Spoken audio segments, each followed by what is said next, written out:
ملکی کولنز، تحریر اور پیشکش سید عرفان علی۔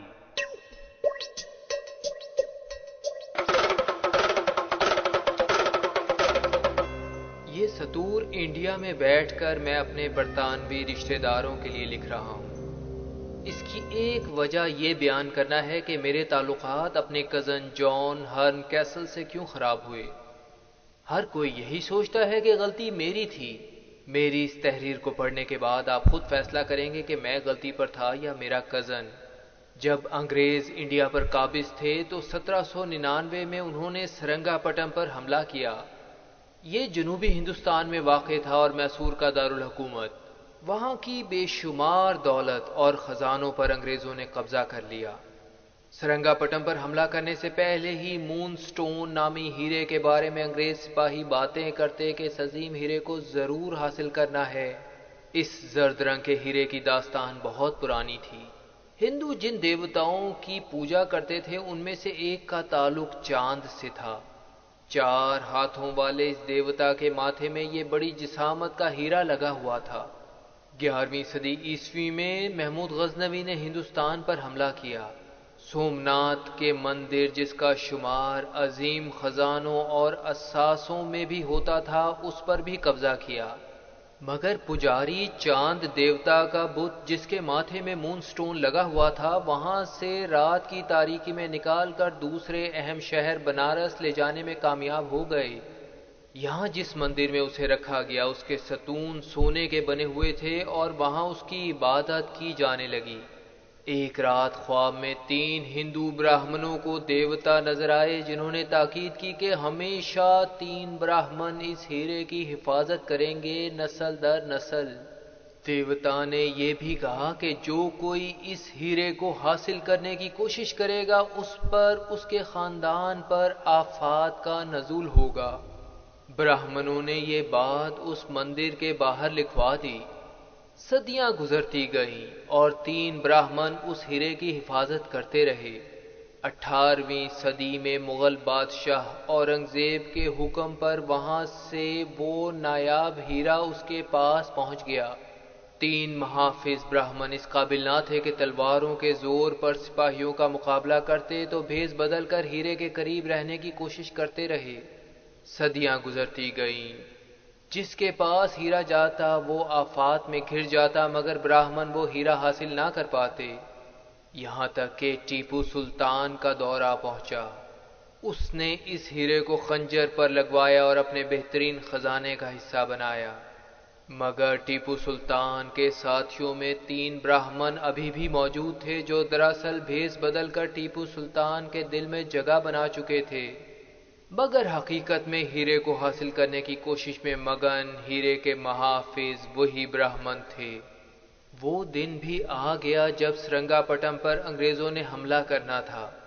میرا کزن اس ہیرے کو حاصل کرنے کا خواہش مند تھا، اور ہم جو اس ہیرے کی کہانی پر یقین نہیں کر رہے تھے سے سخت ناراض تھا۔ اس نے کہہ دیا کہ اگر سرنگا پٹم پر ہمارا قبضہ ہو گیا تو ہیرا اس کی انگلی میں نظر آئے گا۔ جنگ شروع ہوئی تو مجھے اپنا کزن نظر نہ آیا۔ ٹیپو سلطان کو شہید کر دیا گیا۔ شہر اور محل پر قبضہ کر لیا گیا۔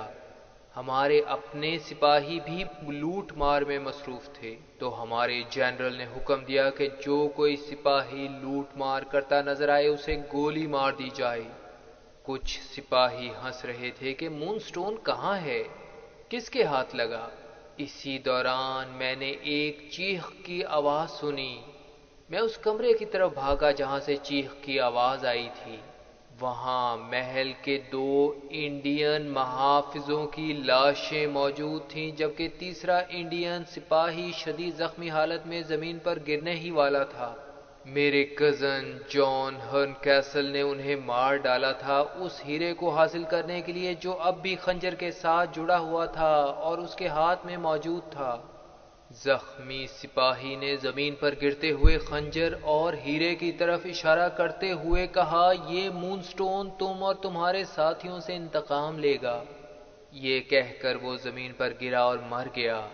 میرا کزن کمرے میں اکیلا تھا اور نتیجہ یہی نکلتا تھا کہ اس نے ہیرا حاصل کرنے کے لیے 3 آدمیوں کو قتل کیا، مگر چونکہ میں نے اسے قتل کرتے ہوئے نہیں دیکھا تھا لہٰذا زبان بند رکھی۔ اس سے اس بارے میں پوچھا مگر اس نے کچھ بھی بتانے یا کہنے سے انکار کر دیا۔ میں فیصلہ آپ پر چھوڑتا ہوں کہ نتیجہ نکالیں کہ میں نے اپنے کزن سے اس واقعے کے بعد ملنا جلنا کیوں بند کر دیا۔ ہیرے کے انتقام لینے کی داستان سچ ہے یا جھوٹ، اس سے قطع نظر میرا پختہ یقین ہے کہ اگر میرے دوست نے جرم کیا تو اپنی زندگی میں ہی اسے جرم کا بدلہ ضرور ملے گا، بلکہ اگر وہ ہیرا کسی اور کے پاس جائے گا تو وہ بھی تکلیف اٹھائیں گے۔ اب میں آپ کو اس گھر میں لے جا رہا ہوں جہاں اس دلچسپ کہانی کے بیشتر واقعات پیش آئے۔ مسٹر بیٹریج اب اس کہانی کو آگے بڑھائیں گے۔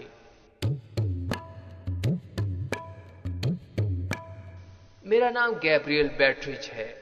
جب میں کم عمر تھا تو لیڈی ورینڈر کی حویلی میں آیا، یعنی تقریباً تمام زندگی وہاں ہی گزاری اور طویل عرصے سے گھر کی دیکھ بھال اور تمام معاملات کی نگرانی میرے ہی ذمے ہے۔ اس گھر میں کچھ ایسے پراسرار واقعات پیش آئے جو ناقابل یقین ہیں۔ فرینکلن نے مجھے کہا کہ میں ان تمام واقعات کو قلم بند کروں جو مون سٹون اور اس سے متعلقہ ہیں۔ رابنسن کروسو نامی کتاب میرے نزدیک دنیا کی بہترین کتابوں میں سے ایک ہے۔ ایسی کتاب کہاں دوبارہ لکھی جا سکتی ہے؟ اس نے ہمیشہ میری مدد اور رہنمائی کی، ہر مشکل گھڑی میں اس کتاب نے مجھے راستہ دکھایا اور میں نے ہمیشہ فال نکالنے کے لیے بھی اس کا سہارا لیا۔ کوئی بات سوچ کر کتاب کھولی تو کتاب کی تحریر نے راستہ دکھا دیا۔ اب جو یہ کہا گیا کہ ہیرے سے متعلقہ باتیں تحریر کروں تو کتاب کا سہارا لیا اور نتیجہ نکالا کہ یہ ضرور کرنا چاہیے۔ جس گھر میں میری رہائش تھی لیڈی ورینڈر وہاں کی مالکن تھیں اور ان کی خوبصورت بیٹی ریچل کی سالگرہ نزدیک تھی۔ فرینکلن جو ریچل کا کزن تھا اس کی سالگرہ میں شرکت کے لیے وہاں آ رہا تھا۔ اس کی آمد کے دن 3 انڈینز گھر میں آئے۔ لگتا تھا کہ وہ کچھ کرتب اور کمالات دکھا کر گزر بسر کرنے والے ہیں۔ میں نے بہانہ بنا دیا کہ گھر میں کوئی ایسا فرد نہیں جس سے وہ خوش کر سکیں، مگر عجیب بات یہ ہوئی کہ گھر کے ملازمین نے چھپ کر ان کی باتیں سن لیں۔ گھر سے باہر وہ خالی سڑک پر رکے، ایک انگریز کمزور بچہ سامان اٹھائے ان کے ساتھ تھا۔ اس بچے کے ہاتھ میں کوئی سیاہ چیز ڈالی، پھر اس سے سوال کرنے شروع کیے، کیا وہ انگریز آدمی یہاں آ رہا ہے؟ ہاں وہ آ رہا ہے، مجھے آتا دکھائی دے رہا ہے۔ کیا وہ اس سڑک سے آ رہا ہے، اس گھر میں آ رہا ہے؟ ہاں سڑک بھی یہی ہے اور گھر بھی یہی ہے۔ جس شے کی ہمیں تلاش ہے کیا وہ بھی اس کے ساتھ ہے؟ ہاں وہ چیز بھی اس کے ساتھ ہے۔ کچھ اور سوال پوچھے مگر بچے نے کہا کہ میرا سر چکرا رہا ہے، آنکھوں کے آگے اندھیرا ہے تو اب کچھ نظر نہیں آتا۔ یہ سن کر وہ سب وہاں سے چلے گئے۔ گھر کی دیکھ بھال اور تمام حالات درست رکھنے کی میری ذمہ داری تھی۔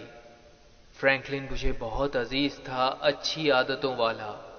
میں سمجھ گیا کہ وہ انڈینز فرینکلن کے آنے کے بارے میں علم رکھتے تھے اور شاید اس کے بارے میں معلوم کرنے کی کوشش بھی کر رہے تھے، مگر آخر کیوں؟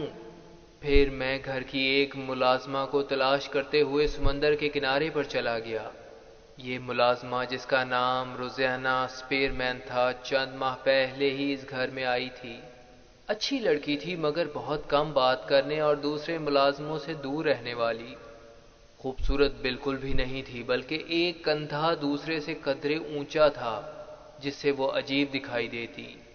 لیڈی ورینڈر نے اس پر ترس کھایا اور گھر میں لے آئیں، مگر یہ لڑکی جب بھی فارغ ہوتی تو گھر کے قریب سمندر کے اس حصے میں چلی جاتی جو اپنی دلدل اور ویرانی کی وجہ سے بے حد خطرناک، بھیانک اور اداس نظر آتا۔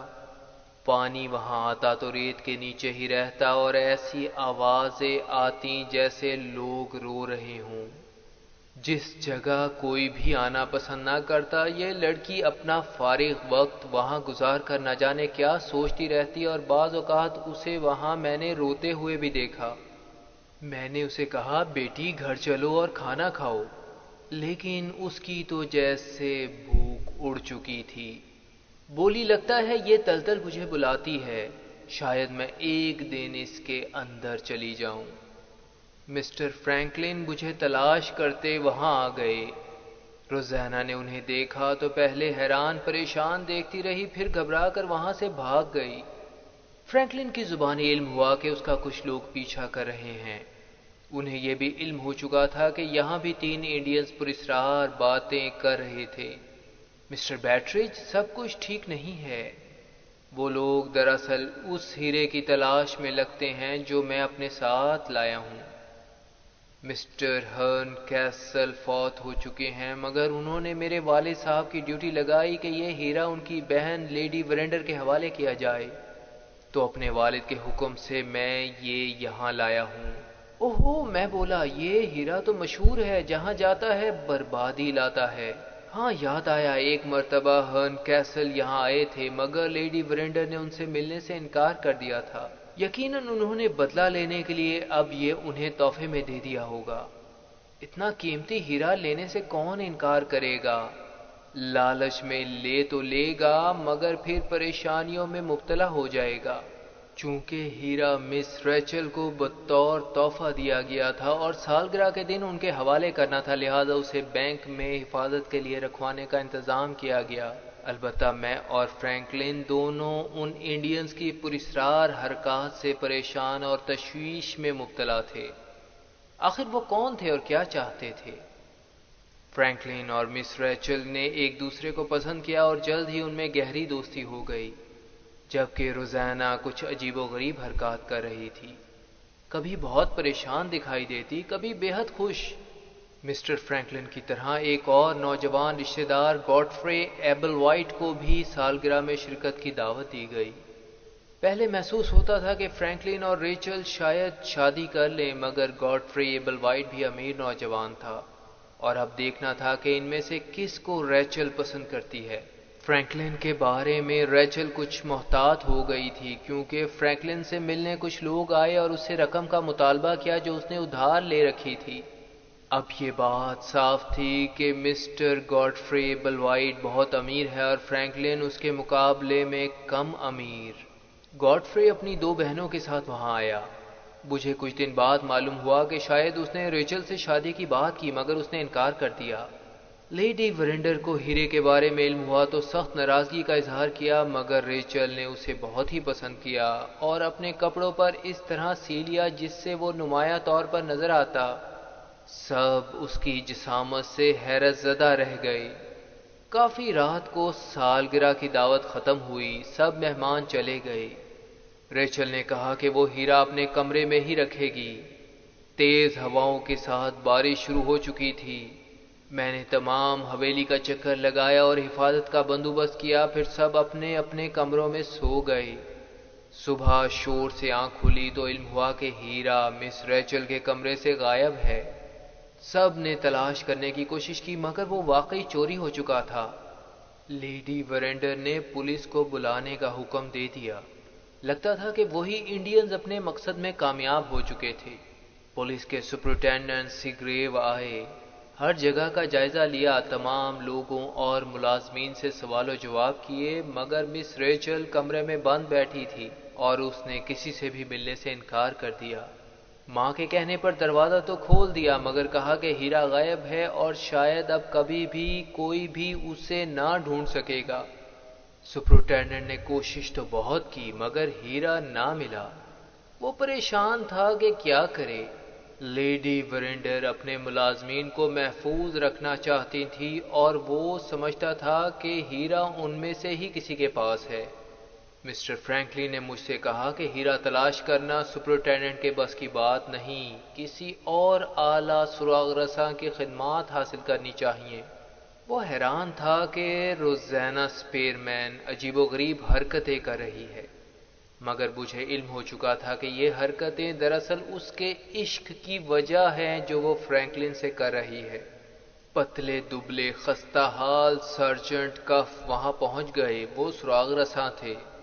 جلد ہی ان کی نظروں میں پینٹ کا ایک دھبا آ گیا۔ یہ روغن دراصل ریچل اور فرینکلن نے شوقیہ کیا تھا، مگر پھر اس کا دھبا کسی چیز سے ٹکرا کر دوسرے کمرے میں موجود تھا، اور اب سرجنٹ کف کا خیال تھا کہ یہاں سے تحقیقات کا آغاز کیا جائے۔ پینٹ کب کیا گیا، کب خشک ہوا، کتے یا کسی جانور کے چھونے سے نشان پڑ سکتا ہے؟ نہیں، یہ ممکن نہیں۔ اب گھر میں موجود سب لوگوں کے کپڑے دیکھنے ہیں کہ کسی کے کپڑے پر روغن پینٹ کا نشان ہے، بلکہ اگر کپڑے دھلنے بھیجے بھی گئے ہیں تو وہ بھی دیکھے جائیں۔ سارجنٹ کف عقل مند آدمی تھا، پوچھنے لگا، یہ لڑکی روزانہ کیا کسی سے محبت تو نہیں کرتی؟ اس لیے پوچھ رہا ہوں کہ میں نے اسے چھپے بیٹھے ہوئے دیکھا۔ اگر کسی کا انتظار کر رہی تھی تو پھر ٹھیک ہے، ورنہ ہیرے سے اس کا تعلق ہو سکتا ہے۔ کچھ اور باتیں بھی روزانہ کے خلاف جا رہی تھی، خاص طور پر یہ کہ وہ قریبی گاؤں میں ایک جھونپڑی میں جاتی ہے جہاں ایک اپاہج لڑکی اس کی سہیلی ہے۔ سارجنٹ کف کا خیال تھا کہ روزانہ نے ہی ہیرا چرایا ہے اور اس جھونپڑی میں جا کر تحقیقات کی۔ اس نے پتہ چلا لیا کہ روزانہ نوکری چھوڑنے والی ہے۔ گھر پہنچ کر اس نے ریچل کے کمرے کی طرف دیکھا، پھر مجھے کہنے لگا کہ مس ریچل یہاں سے جانے والی ہیں۔ ایسا ہی ہوا، لیڈی ورینڈر نے بتایا کہ ریچل وہاں سے جانا چاہتی ہے۔ سارجنٹ کف سے میں نے پوچھا، تمہیں کیسے علم ہوا؟ وہ بولا، دراصل ہیرا چوری نہیں ہوا، وہ مس ریچل کے پاس ہی ہے۔ روزانہ اس بات کو جانتی تھی۔ میں نے روزانہ پر شک کیا تو اب مس ریچل کیا کر سکتی ہیں؟ وہ سخت پریشان ہے اور یہاں سے جانا چاہتی ہیں۔ روزانہ کو میں نے سخت پریشانی میں بھاگتے دیکھا۔ فرینکلن نے بتایا کہ وہ چپ چاپ اس کے کمرے میں آ گئی۔ اس نے زیادہ بات نہ کی تو روتے ہوئے بھاگ گئی۔ میری بیٹی پینالوپی نے بتایا کہ روزانہ کی حالت سخت خراب ہے۔ اس سے علم ہو چکا تھا کہ فرینکلن اس سے محبت نہیں کرتا۔ میں روزانہ سے ملا تو اس نے بات بنانے کی کوشش کی، دل کا حال چھپانے کی بھی کوشش کی، مگر میں دیکھ رہا تھا کہ سب کچھ ٹھیک نہیں ہے۔ سارجنٹ کف ان 3 انڈین سے ملنے جیل گئے جو ہیرے کے الزام میں پکڑ لیے گئے تھے۔ یہ معلوم ہو چکا تھا کہ وہ ہیرے کی تلاش میں تھے، مگر ہیرا ان کے ہاتھ نہ آیا تھا۔ مس ریچل بالآخر وہاں سے چلی گئی، اور وہ ملازمہ روزانہ جس پر سارجنٹ کف شک کر رہا تھا دلدلی علاقے میں گئی اور اس نے وہاں خودکشی کر لی۔ میرے نام خط چھوڑا جس میں میری مہربانیوں کا شکریہ ادا کیا گیا تھا۔ اپنی جسمانی خامیوں کی وجہ سے وہ اپنی محبت تو حاصل نہ کر سکتی تھی، مگر اس دنیا کی تکلیفوں سے ہمیشہ ہمیشہ کے لیے نجات حاصل کر چکی تھی۔ لیڈی ورینڈر نے سارجنٹ کف کو بہت برا بھلا کہا کہ معصوم لڑکی نے اسی کی وجہ سے خودکشی کی، مگر پھر اس کی بات سننے کے لیے تیار ہو گئیں۔ وہ بولا کہ لیڈی، آپ برا نہ منائیں، مگر مجھے لگتا ہے کہ ہیرا مس ریچل کے پاس ہی ہے۔ بعض اوقات نوجوان صاحبزادیاں کچھ غلطی کر بیٹھتی ہیں، پھر رقم کی ضرورت پڑتی ہے تو دوستوں عزیزوں کو دینے پڑ ہی جاتے ہیں۔ ایسا ہی کچھ ہوا ہے۔ اب وہ یہاں سے گئی ہیں تو ان کی نگرانی کی جا رہی ہے، مگر یہ بات روزانہ کو بھی معلوم ہے۔ آپ مس ریچل کو اچانک اس کی موت کی اطلاع دیں تو شاید ان کے دل پر چوٹ لگے اور وہ ہیرے کے بارے میں بتا دیں۔ لیڈی ورینڈر اپنی بیٹی کے پاس گئیں، مگر ریچل نے کہا کہ اسے ہیرے یا روزانہ کے بارے میں کچھ علم نہ ہے اور نہ اس کی موت سے کوئی تعلق ہے، مگر سارجنٹ کف اب بھی اصرار کر رہا تھا کہ بات ختم نہیں ہوئی۔ روزانہ کی موت میں اب بھی پراسرار باتیں موجود ہیں۔ انڈینز اب بھی ریچل کا پیچھا کریں گے اور ہیرا جلد ہی معلوم ہو جائے گا کہ لندن کے امیر جیولر کے پاس گروی رکھوا دیا گیا ہے۔ سرجنٹ کف نے کہا، یہ 3 باتیں اگر میں چلا بھی گیا تو آپ کو پریشان کرتی رہیں گی، تو بہتر ہے آپ مجھے کام کرنے دیں۔ گھر میں ایک موت واقع ہو چکی تھی۔ ریچل کی حالت بھی اب خراب تھی اور وہ سخت پریشان تھی، بلکہ گھر کا ہر فرد ہی پریشان تھا۔ میں سمجھ چکا تھا کہ وہ منحوس ہیرا اپنا کام دکھانا شروع کر چکا تھا، آگے نہ جانے یہ کیا برائیاں لے کر آئے گا۔ روزانہ کی سہیلی جو اپاہج تھی مجھ سے ملنے آئی۔ فرینکلن کو قاتل کہا اور مجھے بتایا کہ روزانہ کس قدر اچھی اور معصوم لڑکی تھی۔ یہ دونوں سہیلیاں اس علاقے سے لندن جا کر سلائی کڑھائی کر کے زندگی بسر کرنے کا ارادہ رکھتی تھیں، مگر روزانہ کو فرینکلن سے محبت ہو گئی، جس کی سخت دلی سے خودکشی کرنے پر مجبور ہوئی۔ یہ امیر ہوتے ہی قاتل ہیں، خود غرض لوگ، وہ بولی۔ ایک اخباری خبر پڑھنے کو ملی جس میں مشہور جیولرز نے عدالت سے مدد مانگی تھی کہ چند دنوں سے 3 انڈینز اس کے گھر کے قریب مشکوک حالت میں نظر آ رہے ہیں۔ عدالت نے پولیس کو کہا کہ اس جیولر کے گھر کی حفاظت کا مکمل بندوبست کیا جائے، یعنی واقعی سارجنٹ کف کے کہنے کے مطابق ہیرا اس کے پاس ہی ہوگا، اور اب انڈینز اس کے پیچھے وہاں تک پہنچ گئے ہوں گے۔ ایک اور عجیب واقعہ ہوا۔ گاڈفرے ایبل وائٹ کو خط لکھ کر ایک گھر میں آنے کا کہا گیا۔ وہ وہاں پہنچے تو انہیں پکڑ کر باندھا گیا اور تلاشی لی گئی۔ یہ سب کچھ لگتا تھا انہی انڈینز نے کیا تھا۔ وہ کمرہ انگریزوں سے کرائے پر لیا گیا تھا۔ چند اور لوگوں کو بھی اسی طرح بلا کر تلاشی لی گئی اور چھوڑ دیا گیا۔ یقیناً وہ انڈینز اب بھی اس ہیرے کو تلاش کر رہے تھے، اور جس پر بھی شک ہوتا ہیرا حاصل کرنے کے لیے اس کے ساتھ ایسا کیا جاتا۔ ریچل نے گاڈفرے کو بلوایا تو اس نے بتایا کہ لوگ کہہ رہے ہیں کہ میں نے ہیرا چوری کیا اور جیولر کے پاس گروی رکھوا دیا، جو اس نے بینک میں حفاظت کے لیے رکھوایا۔ یہ بات سن کر ریچل تو جیسے پاگل ہو گئی۔ گاڈفرے، تم بے گناہ ہو، میں تمہاری عزت پر دھبا نہیں لگنے دوں گی۔ ایک طرف خود مجھ پر ہیرا چوری کرنے کا شک کیا جا رہا ہے، اب تمہیں اس کا ذمہ دار قرار دیا جا رہا ہے، جبکہ میں جانتی ہوں کہ یہ سب کس نے کیا۔ میں ابھی مجسٹریٹ کے سامنے جا کر سب کچھ بتاؤں گی۔ آخر ضد کے آگے ہار مان کر گاڈفرے نے یہ تحریر ریچل سے لے لی کہ وہ مکمل طور پر بے گناہ ہے اور ہیرے کی چوری سے اس کا کوئی تعلق نہیں ہے، لیکن جیسے ہی وہ کمرے سے باہر گئی اس نے تحریر کو جلا دیا۔ گاڈفرے بولا کہ وہ نہیں چاہتا کہ اس معاملے میں ریچل کا نام شامل ہو۔ اس دوران لیڈی ورینڈر کا دل ڈوب رہا تھا۔ انہوں نے چھپ کر دوائی پی۔ دراصل ان کو دل کی سخت تکلیف تھی جو وہ لوگوں سے چھپا رہی تھی، اور اب موت نزدیک دیکھ کر وصیت لکھنا چاہتی تھیں، جو انہوں نے وکیل کو بلا کر لکھ دی۔ لیڈی ورینڈر ریچل اور گاڈفرے کی گفتگو سن رہی تھیں۔ ان دونوں کو علم نہیں تھا کہ لیڈی ورینڈر تک ان کے الفاظ پہنچ رہے ہیں۔ گاڈفرے نے ایک مرتبہ پھر ریچل سے اظہار محبت کر کے شادی کی خواہی ظاہر کی۔ ریچل نے پہلے بہت منع کیا، پھر ہاں کر دی۔ لیڈی ورینڈر جو پہلے ہی دل کی مریض تھی اور یہ شادی ان کی خواہش نہ تھی، یہ بات برداشت نہ کر سکیں اور دل کا دورہ پڑنے سے اسی وقت دنیا سے رخصت ہو گئیں۔ اب ریچل کا سرپرست گاڈفرے کا باپ تھا، مگر کچھ دن بعد ریچل نے کوئی بات سننے کے بعد اس شادی سے انکار کر دیا۔ گاڈفرے نے بھی یہ بات منظور کر لی۔ دراصل لیڈی ورینڈر کے وکیل کو علم ہو چکا تھا کہ گاڈفرے پہلے ہی ان کی وصیت کو حاصل کرنا چاہتا ہے۔ پھر ایک انڈین وکیل کے پاس آ کر معلومات حاصل کرتا رہا کہ اگر گروی چیز رکھی جائے تو کتنے عرصے کے لیے معاہدہ ہوتا ہے۔ اس نے بتا دیا کہ 1 سال، مگر پھر علم ہو گیا کہ دراصل وہ بینک سے ہیرا نکلنے کی مدت پوچھ رہا تھا۔ جیسے ہی بینک سے وہ ہیرا باہر آئے گا، یہ انڈینز پھر اسے حاصل کرنے کی کوشش کریں گے۔ میری یہ باتیں ریچل کو بتانے پر اس نے شادی کرنے پر ایک بار پھر نظر ثانی کی اور گاڈفرے سے شادی کرنے سے انکار کر دیا۔ ادھر فرینکلن، جو ریچل سے سچی محبت کرتا تھا، اس کے لیے پریشان تھا۔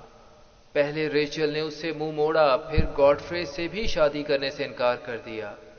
فرینکلن سوچ رہا تھا کہ یہ سب کچھ ہیرے کی منحوسیت کی زیر اثر ہو رہا ہے۔ ریچل کے دماغ پر ہیرے نے اثر ڈالا ہے۔ ریچل نے مجھ سے ملنے سے انکار کر دیا۔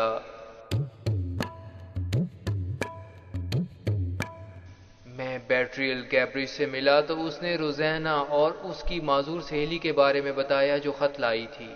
ہم دونوں اس کے پاس پہنچ گئے۔ اس نے پہلے ہمیں خوب سنایا، پھر خط فرینکلن کے حوالے کر دیا۔ اس میں کہا گیا تھا کہ سمندر میں ایک ڈبہ موجود ہے، راستہ درج کیا گیا تھا، وہاں پہنچے، بکسا نکالا۔ اس میں سے جو چیز نکلی وہ ناقابل بیان تھی۔ میری رات کو پہننے کی قمیض، مگر اس پر اس پینٹ کا دھبا موجود تھا جس کا سارجنٹ کف بار بار ذکر کرتا تھا، اور اسی چیز کی اسے تلاش بھی تھی۔ میرا دماغ کام کرنے سے انکار کر چکا تھا۔ روزینہ کیا کہنا چاہتی تھی؟ کیا وہ یہ کہنا چاہتی تھی کہ میں ہیرے کا چور ہوں اور اس نے اپنی زندگی دے کر مجھے بچا لیا تھا؟ یہ سب کیا ہے؟ میرے دماغ میں طوفان مچا ہوا تھا۔ کبھی دل چاہتا ہنسوں اور کبھی یہ کہ زور زور سے روؤں۔ میں نے ہیرا نہیں چرایا تھا، اور اس قمیض میں لگا دھبا صاف کہہ رہا تھا کہ میں ہی چور ہوں۔ بیٹریج نے مجھے دلاسا دیا اور یاد دلایا کہ قمیض کے ساتھ جو خط ہے اسے پڑھنا چاہیے۔ خط میں اس نے لکھا تھا کہ وہ مجھ سے بے حد محبت کرتی ہے۔ یہ اسے منظور نہیں کہ اس کی محبت تکلیف میں ہو۔ پہلی مرتبہ جب اس نے مجھے دیکھا تو محبت کی شروعات اسی وقت شروع ہوئی۔ یہ دلدلی علاقہ تھا اور اس نے تہیہ کر لیا کہ اگر محبت نہیں ملے گی تو اسی جگہ اپنی زندگی کا خاتمہ کر لے گی۔ محبت سے زندگی بہت مشکل ہو گئی، ہر وقت ایک ہی خیال، ایک ہی تصور، آنسو، دکھ، تکلیف۔ جب یہ دیکھا کہ سونے کی قمیض پر وہ دھبا ہے تو سوچا کہ تمام شک آپ پر ہی جائے گا، اس لیے قمیض کو سمندر میں چھپا دیا۔ صرف آپ ہی اس تک پہنچ سکیں گے۔ یہ تحریر پڑھ کر دو پریشانیاں ذہن میں پیدا ہوئیں۔ ایک، کیا واقعی میں نے ہی ہیرا چرایا؟ اگر چرایا تو مجھے خود اس کی خبر کیوں نہ ہوئی؟ دوسری، وہ بیچاری لڑکی جس نے میری محبت میں گرفتار ہو کر جان دے دی۔ بیٹری نے مجھے دوبارہ تسلی دی اور ہم نے وکیل سے ملنے کا فیصلہ کیا۔ یہ بات سمجھ سے بالاتر تھی کہ اگر ہیرا میں نے چرایا بھی تو وہ لندن میں بینک تک کیسے پہنچ گیا؟ وکیل نے تمام باتیں سن کر کہا کہ کوئی شخص ہیرا چرا کر آپ کو پھنسانے کی خاطر دھبا قمیض پر لگا سکتا ہے۔ وکیل نے مشورہ دیا کہ مجھے ریچل سے ملنا چاہیے اور کہا کہ دوسرے دن وہ ریچل کو اپنے گھر بلائے گا جہاں میں اس سے ملاقات کر سکتا ہوں۔ دوسرے دن میں نے ریچل سے ملاقات کی۔ شروع میں وہ خوش نظر آئی، مگر فوراً بعد غصے میں مجھے برا بھلا کہنے لگی۔ میں سمجھنے سے قاصر تھا کہ وہ کس بات پر غصہ کر رہی ہے۔ میں نے اس کے سامنے قمیض اور روزینہ کا خط رکھ دیا۔ وہ بولی، تم نے فراڈ کا یہ نیا طریقہ ڈھونڈا ہے، تم ہی تو وہ شخص ہو جس نے ہیرا چرایا تھا۔ ایک دھماکے کی طرح یہ الفاظ میرے کان سے ٹکرائے۔ قمیض پر دھبے کا نشان، اور ریچل کے مطابق اس نے خود مجھے ہیرا لے جاتے ہوئے دیکھا تھا۔ میں نے غصے اور شرمندگی پر قابو پاتے ہوئے کہا، یقیناً آپ کو کوئی غلط فہمی پیدا ہوئی ہے۔ ریچل رونے لگی۔ میں تمہیں بتاتی ہوں، جب تم اس رات کو کمرے میں آئے، دروازہ کھولا، ہیرا نکالا اور اسے لے کر چلے گئے، میں یہ سب کچھ دیکھ رہی تھی۔ میں اس وقت جاگ رہی تھی۔ وہ شخص جس سے میں محبت کرتی تھی وہی میرے کمرے سے ہیرا چوری کر رہا تھا۔ پھر دوسرے دن وہی شخص، یعنی تم نے ہیرا تلاش کرنے میں سب سے زیادہ سرگرمی دکھانے کا بھی مظاہرہ کیا۔ پھر اس کی چوری کا الزام میرے اپنے اوپر لگایا گیا۔ یہ میری ہی ہمت تھی کہ فرینکلن تمہیں ہیرا چراتے دیکھوں اور برداشت کروں۔ وہ رو رہی تھی اور اس کے آنسو دیکھ کر میں بھی رونے والا تھا۔ وہ اتنے عرصے مجھے چور سمجھتی رہی اور دل میں سب کچھ برداشت کرتی رہی۔ میں فیصلہ کر چکا تھا کہ اب معاملے کی تہہ تک پہنچ کر ہی رہوں گا۔ بعد میں وکیل کی زبانی علم ہوا کہ مجھے دیکھ کر ریچل سخت ڈپریشن میں مبتلا ہو چکی ہے اور ذہنی سکون برباد ہو چکا ہے۔ وکیل نے کہا، ہیرے کی گمشدگی کو 1 سال پورا ہونے والا ہے۔ اب اسے بینک سے نکلوایا جائے گا تو ہم معلوم کر سکتے ہیں کہ اس سے کون حاصل کرنے کی کوشش کرے گا۔ میں نے سراغ رساں سارجنٹ کف سے بھی ملاقات کرنے کی کوشش کی، مگر وہ ملک سے باہر تھے۔ بیٹریج کے ڈاکٹر سے ملنے گیا، وہ تو بے حد کمزور تھے، مگر ان کے اسسٹنٹ مسٹر جیننگز نے تمام باتیں سن کر کہا کہ آپ رات کو اچھی نیند کے لیے کوئی نشہ تو نہیں لیتے؟ میں نے انکار کر دیا، مگر یہ بتا دیا کہ میں نے سگریٹ نوشی ان دنوں ختم کی ہوئی تھی جس سے راتوں کو پریشان رہتا تھا، مگر ہیرا گم ہونے کی رات شاندار نیند آئی۔ اوہو، مسٹر جیننگز بولے، میں سمجھ گیا۔ آپ کی اور ڈاکٹر صاحب کی تکرار ہوئی تھی کہ اگر دوائی میں نشہ ہو تو پھر بھی اس کا اثر نہ ہوگا، تو پھر انہوں نے آپ کو پریشان دیکھ کر سکون دینے والا نشہ آپ کو پلا دیا۔ آپ رات کو ہیرے کی فکر میں سوئے تھے، نیند گہری تھی، مگر نشے کی حالت میں بھی غیر ارادی طور پر ہیرے کو مس ریچل کے کمرے سے اٹھا لائے۔ یہ بات ثابت بھی کی جا سکتی ہے۔ اگر آپ دوبارہ وہی حالات پیدا کر دیں تو نتائج بھی ویسے ہی نکل سکتے ہیں۔ دوبارہ سگریٹ نوشی چھوڑ دیں، ہیرے کے بارے میں فکر کریں، ذہنی سکون کے لیے رات کو نشے کا استعمال کریں تو پھر ہیرے کی فکر کرتے ہوئے کمرے میں جا کر ہیرا اٹھا سکتے ہیں۔ اگرچہ آپ سو رہے ہوں گے مگر سوتے میں یہ کام دوبارہ کریں گے۔ حالات بہت بدل چکے تھے۔ مسٹر گاڈفرے بیرون ملک جا چکا تھا، لیڈی ورینڈر دنیا سے رخصت ہو چکی تھی، اور میری محبت ریچل مجھ سے ناراض تھی اور مجھے چور سمجھتی تھی، مگر جیننگز نے کہا کہ وہ عقل مند لڑکی ہیں تو اس تجربے میں ضرور آپ کا ساتھ دیں گی۔ مگر وہ بھی حیران تھا کہ اگر ہیرا میں نے چرایا تو وہ بینک تک کیسے پہنچ گیا۔ تجربے کی مس ریچل نے اجازت دے دی۔ انہوں نے وہاں آنے کا ارادہ بھی ظاہر کیا۔ سرجنٹ کف بھی آ چکے تھے، انہوں نے بھی وہاں آنے پر آمادگی ظاہر کی۔ مس ریچل کی خواہش تھی کہ تجربہ کامیاب ہو، کیونکہ ابھی بھی فرینکلن کی محبت اس کے دل میں موجود تھی۔ سکون دینے کے لیے نشے کی دوائی دوبارہ دی گئی۔ رات کے وقت واقعی اس نے اثر کیا اور فرینکلن اپنے آپ سے باتیں کرنے لگا۔ ہیرا چوری ہو سکتا ہے، انڈینز اسے چرا سکتے ہیں۔ پھر فرینکلن اٹھا، کمرے سے باہر نکلا، ریچل کے کمرے میں گیا اور شیشے کا جعلی ہیرا نکالا۔ اسے لے کر واپس اپنے کمرے میں جانے کی کوشش کی مگر ہیرا اس کے ہاتھ سے گرا۔ فرینکلن نزدیکی صوفے میں لیٹ کر سو گیا۔ نشے کا اثر گہرا تھا، چنانچہ وہ گہری نیند اس کمرے میں سوتا رہا۔ ریچل کو یقین ہو چکا تھا کہ اصل چور فرینکلن نہیں، کیونکہ وہ تو خواب کی حالت میں ہیرا لے کر گیا تھا۔ وہ اپنی غلطی پر شرمندگی محسوس کر رہی تھی، مگر اصل بات ہم معلوم نہ کر سکے تھے کہ ہیرا فرینکلن نے کہاں چھپایا۔ اب صرف ایک راستہ تھا کہ معلوم کیا جائے بینک سے ہیرا نکلوا کر کس کو دیا جاتا ہے۔ ہم بینک پہنچے، ہیرا نکلوایا گیا، مگر یہ معلوم نہ ہو سکا کہ جوہری کہاں گیا۔ ہاں، ایک لڑکا جو ہمارے ساتھ تھا وہ بھی غائب تھا، شاید وہ ان کا پیچھا کر رہا ہو۔ سرجنٹ کف بھی آ گئے، تمام باتیں سنی اور کہا کہ اگرچہ پہلے کچھ غلطی ہوئی تھی مگر اب یقین ہے کہ چور کون ہے۔ انہوں نے ایک نام لکھ کر کاغذ مجھے دے دیا کہ جب مجرم کا یقین ہو تو یہ کھولوں، اس میں مجرم کا نام موجود ہے۔ لڑکا بھی وہاں آ گیا اور بتایا کہ بینک سے جس شخص نے ہیرا لیا تھا اس کا پیچھا کرتے ہوئے وہ بحری جہاز تک گیا، مگر جہاز نے دوسرے دن سفر کرنا تھا تو وہ ہوٹل میں گیا۔ اس دوران کچھ لوگ اس کی نگرانی کرتے رہے اور بھیس بدل کر اس کے کمرے میں جانے کی کوشش بھی کرتے رہے۔ یہ باتیں سن کر ہم سب فوراً اس ہوٹل میں گئے۔ مالک نے پریشانی کی حالت میں بتایا کہ اس مسافر نے کہا تھا کہ صبح جلدی جگا دیا جائے، مگر اب دروازہ نہیں کھول رہا۔ دروازہ توڑ دیا گیا، اس شخص کو قتل کر دیا گیا تھا، تکیے سے منہ دبا کر سانس روک کر مار دیا گیا تھا۔ نزدیک ہی وہ ڈبہ تھا جو بینک سے نکلوا کر لایا گیا تھا، مگر وہ خالی تھا اور ہیرا غائب تھا۔ سرجنٹ کف سراغ رساں نے مجھے کہا کہ اس شخص نے بھیس بدلا ہوا ہے۔ میں نے کاغذ پر مجرم کا نام لکھ دیا تھا کہ آپ کے پاس ہے۔ وہ میری جیب میں تھا، میں نے نکالا اور پڑھا، گاڈفرے ایبل وائٹ۔ اس شخص کا ماسک اتارا گیا تو وہاں گاڈفرے ایبل وائٹ کی لاش موجود تھی۔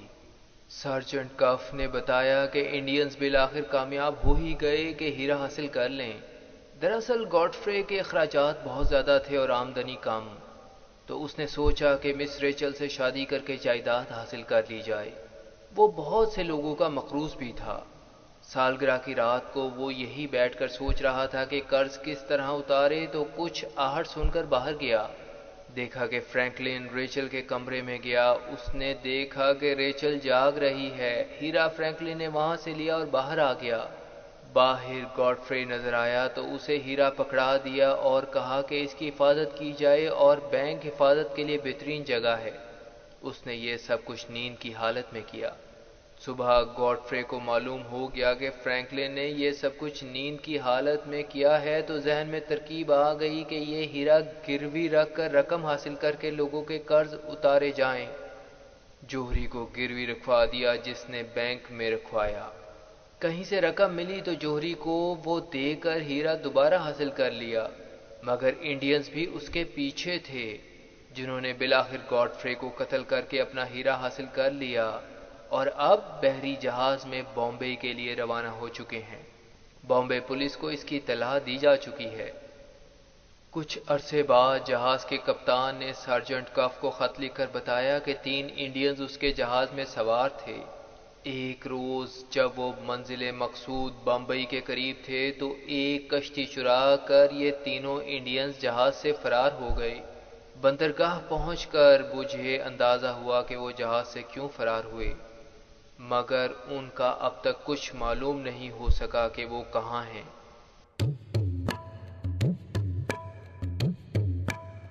جو لوگ ریچل کی اس سالگرہ میں شریک تھے جس میں اس نے ہیرا پہنا ہوا تھا، ان میں ایک انگریز دوست بھی شامل تھا جو اب انڈیا میں موجود تھا۔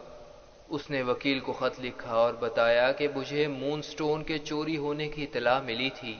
میں انڈیا کے دور دراز کے علاقوں میں سفر کرنے کا شوقین ہوں، اور آج کل جہاں ہوں وہ بہت دور دراز کا علاقہ ہے جہاں بہت کم یورپین آتے ہیں۔ یہاں ایک ایسا واقعہ ہوا ہے جو آپ کے لیے دلچسپی کا باعث ہوگا۔ یہاں کے لوگ بہت کم پڑھے لکھے ہیں اور مذہب کے معاملے میں اتنے حساس ہیں کہ قتل کرنے سے بھی گریز نہیں کرتے۔ یہاں 2 مندر واقع ہیں۔ سومناتھ بھی یہاں سے قریب ہے۔ میں نے وہاں جانے کا ارادہ کیا۔ 3 دن کے سفر کے بعد وہاں پہنچ سکتے ہیں۔ جب میں وہاں جا رہا تھا تو بہت سے دوسرے لوگوں کو بھی وہاں جاتے ہوئے دیکھا۔ یہ تعداد جلد ہی ہزاروں میں تبدیل ہو گئی۔ سب سومناتھ جا رہے تھے۔ یہاں بہت بڑی مذہبی تقریب ہو رہی تھی گاڈ مون کی شان میں۔ وہاں سب لوگ سفید لباس میں موجود تھے۔ رات چاندنی میں نہائی ہوئی تھی، مذہبی موسیقی بج رہی تھی۔ 3 ہندو نمایاں تھے۔ درمیان والا وہی شخص تھا جس سے میں نے لیڈی ورینڈر کے گھر میں بات کی تھی جب میں انگلینڈ میں تھا۔ بتایا گیا کہ یہ براہمن ہیں جو اب تمام زندگی مختلف راستوں میں سفر کریں گے اور اپنی زندگی مذہب کے لیے وقف کر دیں گے، مگر وہاں گاڈ آف دا مون چاند دیوتا کا مجسمہ بھی موجود تھا جس کے 4 ہاتھ آسمان کی طرف چاروں سمت میں اٹھے ہوئے تھے، مگر یہ کیا اس کے ماتھے پر وہی مون سٹون لگا ہوا تھا جو مجھے مس ریچل کی سالگرہ کے دن ان کے لباس میں نظر آیا تھا۔ ہاں، 800 سال بعد یہ اسی جگہ دوبارہ پہنچ گیا جہاں سے غائب ہوا تھا۔ کیسے وہاں پہنچا، انڈین نے کیسے حاصل کیا، آپ ہی بتا سکتے ہیں، میں اس کے بارے میں کچھ نہیں جانتا۔